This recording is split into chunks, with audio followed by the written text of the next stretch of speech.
보통 영화를 좋아하십니까? 영화를 모두 좋아하시죠? 영화를 볼 때 그 해피엔딩과 새드엔딩이 있지 않습니까? 어떤 거를 보통 좋아하시나요? 해피엔딩을 보통 좋아합니다. 저도 해피엔딩을 좋아해요. 새드엔딩 보면 뭔가 마음이 좀 찝찝하고 열린 결말을 봐도 마음이 싹 편하지는 않습니다. 영화도 해피엔딩을 우리가 좋아하면서 그렇게 그러할진데 우리의 그 실제 삶이라고 하면은 어떠할까요? 누구나가 다 우리 인생 가운데 해피엔딩을 원하고 있을 것입니다. 더구나 성경에 그 삶이 쓰여진다라고 했을 때 그것은 더 해피엔딩을 원하지 않겠습니까? 오늘 이 사무엘서의 우리가 마지막 부분, 마지막 사무엘하 24장을 읽고 있는데 우리가 생각하기에 이 하나님의 마음에 합한 자였다라고 했던 이 다윗, 당연하게 너무나도 좋은 모습으로 이 마지막 모습으로 남아 있어야 되지 않을까요? 그런데 오늘 본문을 보시면은 그렇지 않다라는 것을 우리가 알 수 있습니다. 사무엘하 21장에서부터 24장의 말씀은요, 사무엘하 가운데 거의 부록과도 같은 부분입니다. 연대기 쪽으로 나가는 게 아니라 부록의 부분이에요. 그래서 22장과 23장에 보시면은 다윗의 그 찬양하는 감사시도 나오고요. 또 다윗과 함께 했던 그 용사들, 다윗의 용사들에 대한 명단도 나오게 됩니다. 거기까지는 참 괜찮아요. 그런데 오늘 이 마지막 24장에 보시면 다윗의 인생 가운데 이전에 그 밧세바 사건, 다윗의 인생 가운데 가장 그 오점을 남길 만한 사건이었습니다. 그것과 더불어서 오늘 본문에서도 큰 죄라고 일컬어지는 그런 인구조사를 했던 사건이 나오는 거예요. 그리고 그것을 마무리하는 것으로 이 사무엘서가 끝이 나게 됩니다. 사실상 이후에 이 다윗의 일대기가 끝이 나게 되는 거예요. 찬양시로 끝나도 될 텐데 다윗의 용사들을 언급함으로 말미암아 이 40년 동안의 다윗의 이 왕의 일대기를 그렇게 끝내도 참 아름답게 끝날 것입니다. 그런데 굳이 이 죄의 모습을 언급하면서 이 죄를 모습이 이 마무리되는, 해결하는 모습으로 끝나는 모습. 사무엘서의 저자는, 아니 하나님은 우리 가운데 도대체 무엇을 가르쳐 주시기 위해서 이렇게 사무엘하에 이 다윗의 죄의 모습을 마지막으로 그려내고 있을까요? 오늘 이 다윗의 인구조사를 통해서 우리가 함께 이 상한 심령의 제단을 쌓으라 라는 제목으로 함께 하나님의 그 뜻을 함께 나눠보려고 합니다. 오늘 본문 1절 말씀을 우리 다시 한번 읽어보도록 하겠습니다. 함께 읽겠습니다. 시작.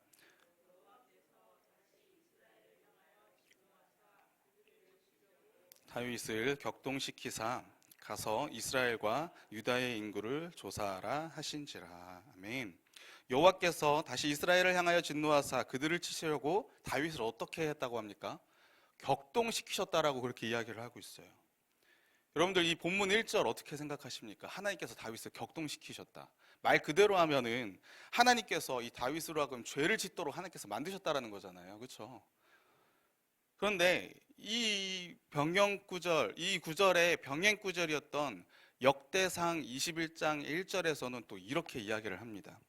사탄이 일어나 이스라엘을 대적하고 다윗을 충동하여 이스라엘을 계수하게 하니라 라고 이야기해요. 사탄이 이스라엘을 대적하고 다윗을 충동시켰다라는 거예요.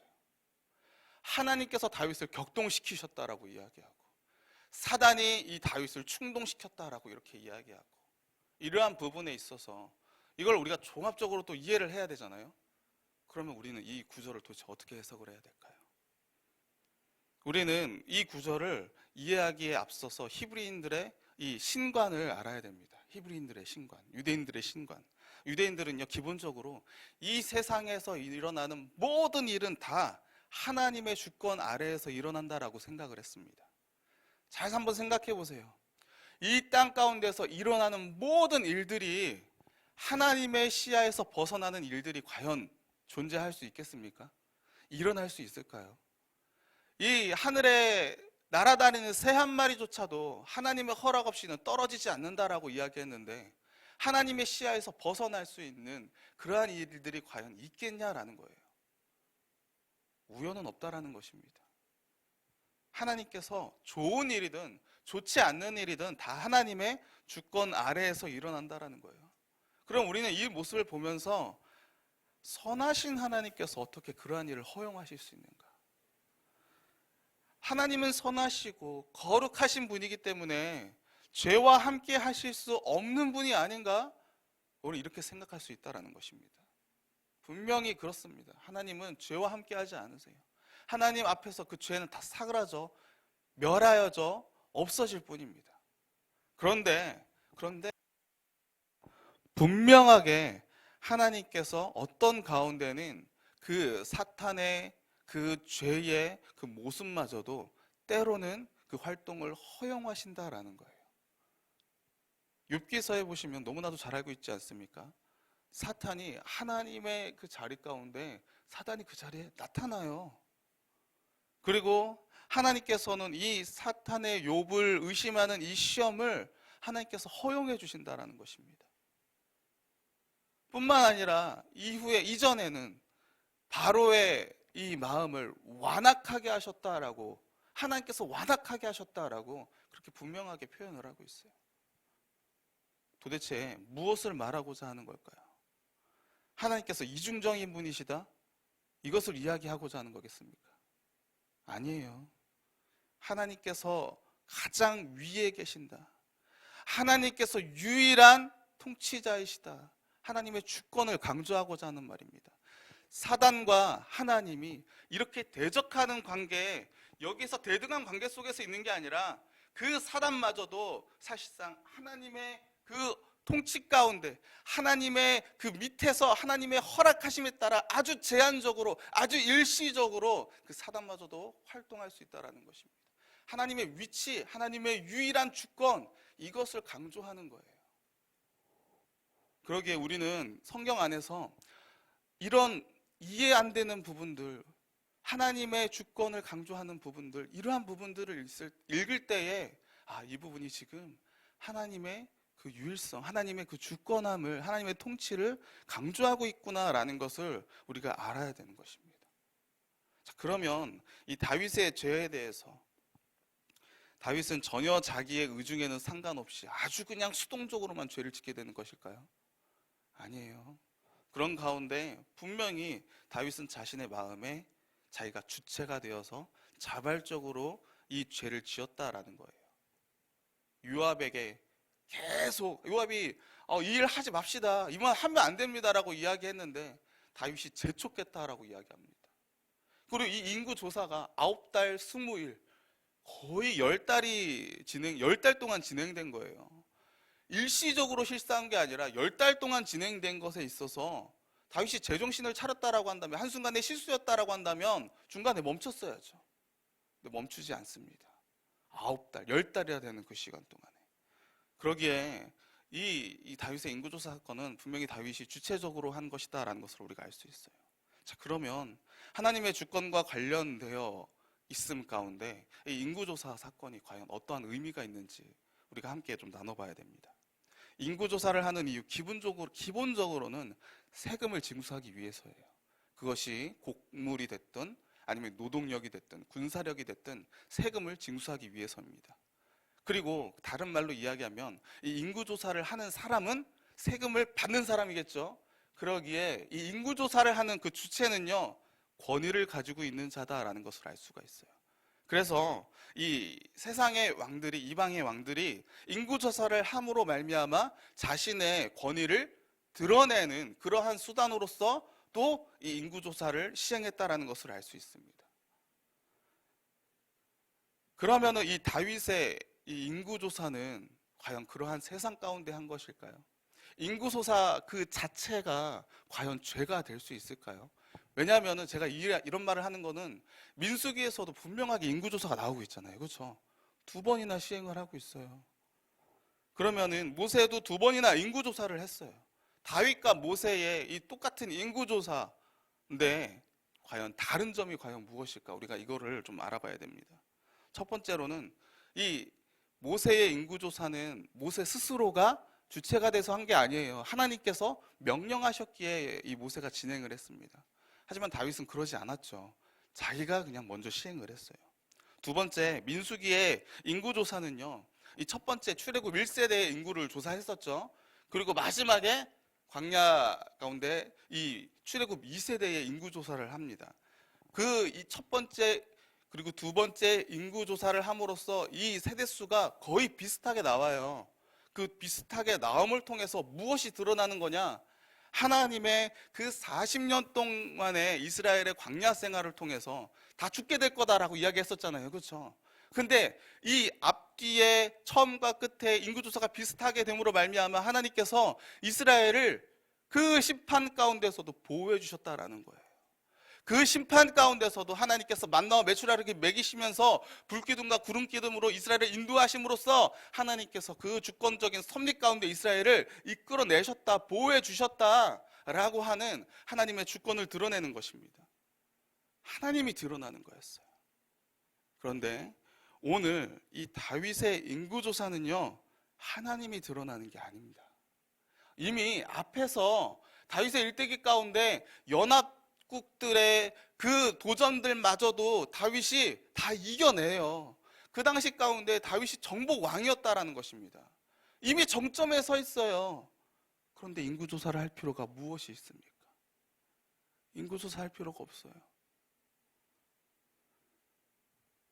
다시 칼 쓰는 자를 샌다라는 것, 다윗이 자기가 정점에 서 있음을 다시 한번 과시하기 위함이라는 것입니다. 하나님을 위한 것이 아니에요. 무엇보다 다윗은 인구조사를 할 때 하나님의 말씀에 근거해서 인구조사를 한 것이 아니었다라는 것입니다. 우리 출애굽기 30장 12절 말씀을 함께 찾아보도록 하겠습니다.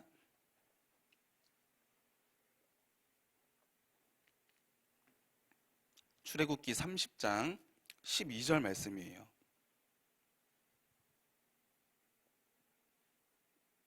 우리 함께 한번 읽어보겠습니다. 시작. 내가 이스라엘 자손의 수요를 조사할 때에 조사받은 각 사람은 그들을 계수할 때에 자기의 생명의 속전을 여호와께 드릴지니 이는 그것을 계수할 때에 그들 중에 질병이 없게 하려 함이라. 아멘. 인구조사할 때 그들을 계수할 때 뭘 내라고 합니까? 자기의 생명의 속전을 여호와께 드리라라고 이렇게 이야기해요. 여러분들, 속전이 무엇입니까? 속전이 이 히브리어로 코페르라고 이야기하는데, 이게 코페르가 덮개를 이야기해요. 덮개. 덮개가 무슨 말이냐? 이 죽을 수밖에 없는 이 죄인의 피를 덮어서 죄 없는 것으로서 인정해 주신 하나님의 은혜에 대한 그 감사함을 생각나게 하는 게 바로 이 덮개예요. 그래서 이 코페르라고 하는 것은 덮개라는 의미도 있지만 배상금이라는 의미도 있습니다. 몸값이라는 의미가 있어요. 그러니까 이 자기의 생명의 속전을 드린다라는 것은 하나님의 그 구원의 은혜에 대한 감사함을 드린다라는 거예요. 그러기에 하나님의 하나님 되심을 드러내는 게 바로 자기의 생명의 속전을 드림으로 말미암아 하나님의 하나님 되심을 고백한다라는 것입니다. 그래서 인구조사를 사실상 해도 돼요. 그런데 누구를 위해서 하라고요? 하나님을 위해서. 하나님의 주권을 드러내는 것에, 그것을 목표로 하여 인구조사를 하라는 것입니다. 그런데 오늘 본문에 다윗은 그것을 하지 않아요. 그것을 했다는 말이 나오지 않습니다. 그래서 하나님께서 악하다 그러는 거예요. 죄라 그러는 거예요. 이전과는 다른 다윗인 것입니다. 그리고 하나님은 이런 다윗에 대해서 징벌을 분명하게 내리시는 거예요. 자, 그런데 약속대로 하나님께 하나님 자신에게 충성하고 순종하면 상을 주시고, 하나님의 말씀에 지키지 않고 불순종하면 하나님께 징벌을 주시는 거죠. 하나님의 백성들에게 그렇게 주시겠다고 이미 신명기서에서 약속을 하셨어요. 그런데 이 징벌은 이 사람을 멸망시키기 위한 징벌이 아니라 어떻게 하기 위한 징벌입니까? 돌아오게 하기 위한 징벌이에요. 죄를 깨닫고 다시금 하나님과의 그 언약관계 속으로, 제대로 된 언약관계 속으로 들어오게 하기 위한 그러한 징벌이라는 것입니다. 그렇게 우리는 이걸 은혜라고 이야기할 수가 있어요. 오늘 본문도 마찬가지입니다. 하나님께서 그냥 벌만 주시지 않아요. 다윗으로 하여금 무엇이 잘못되어 있는지를 깨닫게 하시고 다시금 회복의 자리, 회개의 자리로 돌아올 수 있게끔 만드신다라는 것입니다. 오늘 본문 10절에서 12절 말씀입니다. 다윗이 백성을 조사한 후에 그의 마음에 자책하고 다윗이 여호와께 아뢰되 내가 이 일을 행함으로 큰 죄를 범하였나이다. 여호와여 이제 간구하옵나니 종의 죄를 사하여 주옵소서. 내가 심히 미련하게 행하였나이다 하니라. 다윗이 아침에 일어날 때에 여호와의 말씀이 다윗의 선견자 된 선지자 갓에게 임하여 이르시되 가서 다윗에게 말하기를 여호와께서 이와 같이 말씀하시기를 내가 내게 세 가지를 보이노니 너를 위하여 너는 그 중에 하나를 택하라. 내가 그것을 내게 행하리라 하셨다 하라 하시니. 어떤 계기로 이 다윗이 회개를 했는지 모르겠지만 하나님의 은혜 가운데 이 다윗이 회개를 합니다. 그리고 하나님께서 이 다윗에게 지금 누구를 보냈습니까? 선지자 갓을 보내는 거예요. 원래 이 40년의 통치 기간 가운데 이 다윗의 옆에서 하나님의 말씀을 전했던 선지자는 나단이었어요. 나단이 그 가운데 있었습니다. 그런데 지금 갓이 다시 나오는 거예요. 선지자 갓도 사실상 나와요. 언제 나오냐면 이 다윗이 사울을 피해서 도망 다닐 때 그 아둘람 굴에 들어가 있을 때 그 박해받은 자, 그 마음 가운데, 심령 가운데 상한 자들, 이런 사람들이 다 왔었잖아요. 그 가운데 갓도 있었습니다. 그리고 나서 이 다윗이 이 자신의 부모님들, 가족들도 왔으니까 가족들과 이 아둘람 굴에서 계속 있을 수 없으니까 모압 땅으로 넘어갑니다. 그리고 모압 땅으로 넘어가서 그 모압 왕에게 자신의 가족을 부탁하죠. 그리고 나서 그때의 선지자 갓이 다윗에게 유다 땅으로 다시 돌아가라라고 그렇게 이야기를 하는 거예요. 그때 갓이 나옵니다. 그런데 지금 이 순간 사무엘하 마지막 24장에 이 마지막 이 다윗의 통치 기간 거의 다 끝나는 가운데 와가지고 이야기를 하는 거예요. 갓을 보내시는 겁니다. 하나님께서 이 선지자 나단으로 하여금 충분히 말씀을 시킬 수 있잖아요. 그런데 왜 갓을 보내셨을까요? 기억하라는 거예요. 다시 돌아오라는 것입니다. 다윗의 무명 시절 도망 다니면서 고난 가운데 있었지만 그 순간순간마다 하나님께 기도하면서 하나님만을 의지하면서 하나님의 주되심을 고백하면서 그 가운데 하나님의 하나님 되심을 인정했던 그 초심의 모습으로 돌아오라는 것입니다. 그 첫사랑의 회복을 하나님께서 명령을 하시는 거예요.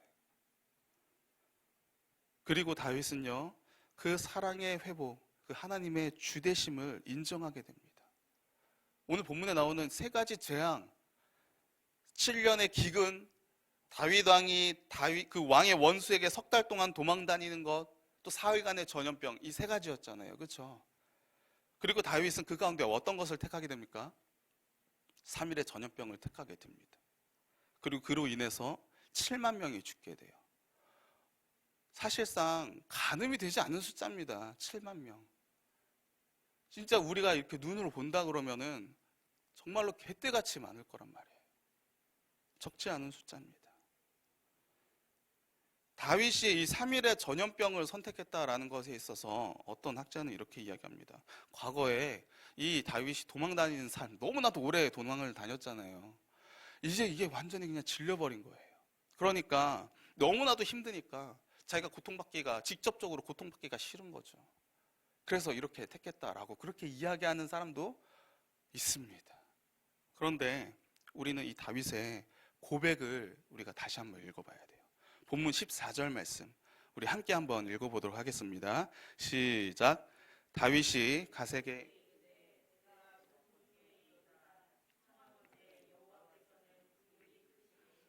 우리가 여호와의 손에 빠지고 내가 사람의 손에 빠지지 아니하기를 원하노라 하는지라. 아멘. 여러분들, 우리가 이것이 지금 다윗이 사실 자기가 고통받고 싶지가 않은데, 직접적으로 고통받고 싶지가 않은데 하나님 앞에서 그냥 핑계하기 위해서 이렇게 이야기하는 것일까요? 앞에서 하나님께서 다윗이 자기 스스로가 이것이 하나님 앞에 큰 죄다라는 것을 다윗이 지금 회개를 했어요. 회개한다라는 말이 무엇입니까? 단순히 자신의 죄를 깨닫고 그냥 뉘우치는 것 정도가 회개입니까? 아니에요. 하나님의 뜻이 무엇인지를 바로 알기에 자신의 죄를 지었다라는 것도 알게 되는 거예요. 하나님의 뜻을 알게 되는 게 다 회개라는 것입니다. 그러기에 지금 다윗은 이미 하나님의 의도가 뭔지 알고 있어요.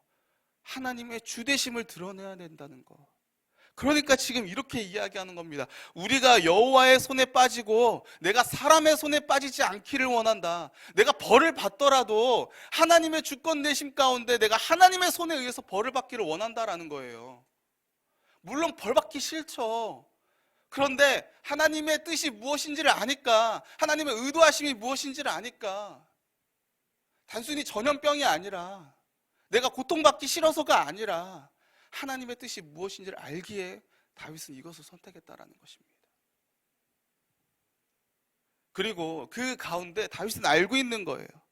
하나님께서 하나님의 그 오른손의 능력이 크시지만 그 가운데 긍휼함도 더 크시다라는 것을, 용서해 주실 것이다라는 것을, 그것을 알기에 그것에 의지하여서 그것을 희망하는 가운데 이 다윗이 선택을 하는 거예요.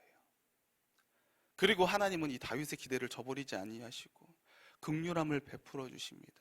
멸하는 천사에게 족하다, 이제는 족하다라고 그렇게 말씀하는 거예요.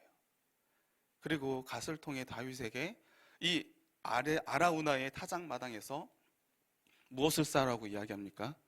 제단을 쌓으라고 이야기합니다. 그리고 사무엘서는 이 다윗이 여호와를 위해 번제와 화목제를 드리고 이 재앙이 끝마치는 것으로 마무리가 돼요. 오늘 본문 25절 말씀, 마지막 말씀인데요, 우리 함께 한번 읽어보도록 하겠습니다. 시작.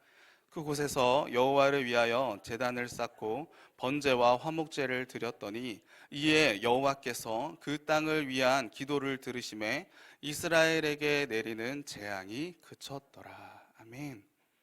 사랑하는 성도 여러분, 우리가 이제 이 마지막 24장을 보면서 왜 하나님께서 이렇게 끝내셨는지 그 의미를 우리는 이제 확인을 해야 됩니다. 왜 사무엘서는 다윗의 번제와 화목제로 끝나게 될까요? 여러분들, 사무엘서의 이름이 왜 하필 사무엘서일까? 한번 생각해 보신 적이 있으신가요? 사무엘서가 이 열왕기서도 마찬가지고 역사서로 우리가 잘 알고 있잖아요. 그럼 보통 약간 역사서의 그런 이름을 따서 해야 되는데 사무엘서라고 이야기한단 말이죠.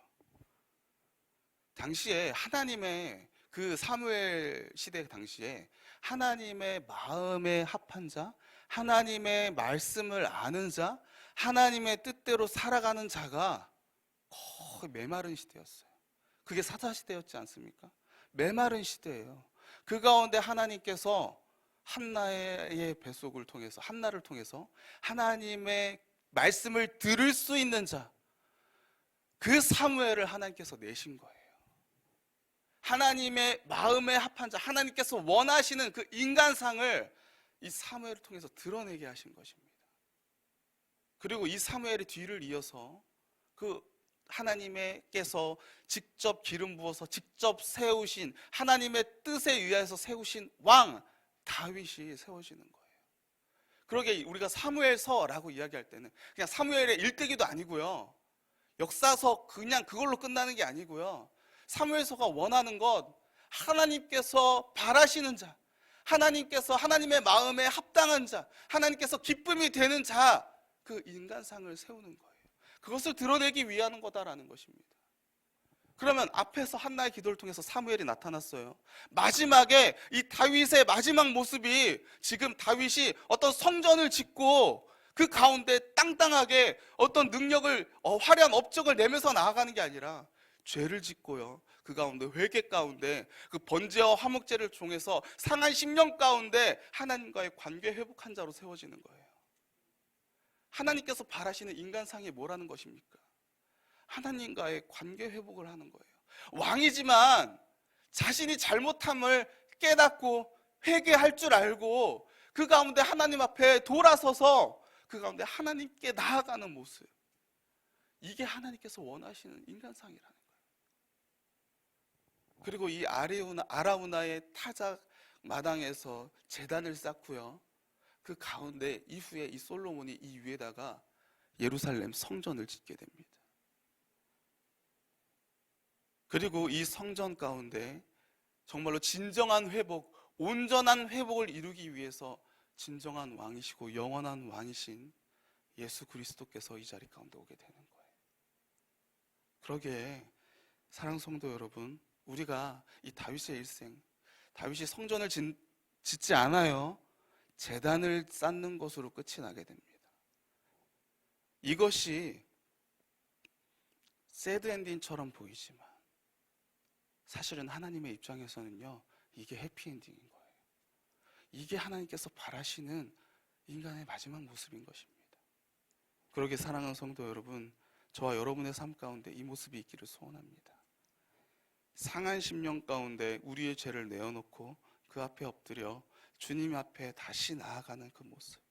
비록 죄를 짓는 죄인이지만 주님만이 우리의 주인이십니다라고 고백하면서 주님의 그 긍휼함에 의지하면서 간구함으로 다시 나아가는 모습. 이러한 회복의 모습이 이 다윗의 그 사무엘하 24장 가장 마지막에 나오는 것처럼 우리의 마지막 모습까지도 이런 회개의 모습으로 주님과의 그 좋은 관계 회복의 모습으로 나아가게 되기를 간절히 소원합니다. 그래서 세상이 비록 참 예수 믿는데 어떻게 그렇게밖에 못 살아? 라고 하는, 어떻게 그렇게 예수 믿는데도 세상에서 성공 못해? 라고 하는 그런 비웃는 새드 엔딩일지를 몰라도 하나님 앞에서는 너무나도 잘했다라고, 너가 나의 자녀다라고 끝까지 그 믿음을, 그 선한 싸움을 잘 지켜냈다라고 그렇게 칭찬받는 저와 여러분 모두가 되기를 주님의 이름으로 축원합니다. 우리 함께 기도하도록 하겠습니다. 사랑과 은혜가 풍성하신 하나님, 말씀 가운데 다시 한번 깨닫게 해주심에 감사드립니다. 주님, 말씀 속에서 다윗의 마지막이 이 새드 엔딩이 아니라 다윗의 흠있음을 드러내고자 하는 것이 아니라 도리어 이 하나님의 마음에 합한 자의 모습을 그려낸 것임을 주님 보게 됩니다. 화려한 업적이 아니라 세상을 정복하고 또 세상 가운데 자기의 이름을 내는 것이 아니라 죄를 지었음에도 불구하고 그것을 깨닫고 자백하고 회개할 줄 알며 다시금 하나님 앞에 엎드려서 상한 심령 가운데 그 번제와 화목제 가운데 다시금 회복되는 모습. 예수 그리스도를 믿었을 때에 예수의 보혈로 말미암아 우리의 죄가 쓰이고 씻겨져 내려가고 우리가 그 영원한 생명 가운데 구원받은 하나님의 자녀임을, 그래서 너무나도 감사함에 하나님께 나의 모든 것을 드리며 내가 이제 주님을 위해서 살겠습니다라고 그렇게 고백하는 그 첫사랑의 회복의 모습임을 주님 보게 됩니다. 그러기에 주님 이 시간 간절히 기도합니다. 우리 가운데에 주님 회개의 영을 부어주시옵소서. 주님께서 우리를 사랑하시기에 더 이상 우리의 죄를 보고만 계시지 않기에 우리의 죄가 폭로될 때에 하나님, 우리가 주님께 회개하며 내가 잘못했다고, 제가 죄인이라고 용서해달라고 이렇게 말할 수 있는 이 회개의 은혜가 우리 가운데 있을 수 있도록 주님 인도하여 주시옵소서. 그런 가운데 하나님, 이 선지자 갓과 같은 하나님의 사람들을 우리 가운데 보내주시옵시고 우리 역시도 이 갓과 같은, 때로는 나단과 같은 하나님의 말씀을 전하며 다른 사람들로 하여금 죄를 고백하게 만드는 그러한 은혜의 도구, 그러한 복음의 도구로 우리가 쓰임받을 수 있도록 주님 인도하여 주시옵소서.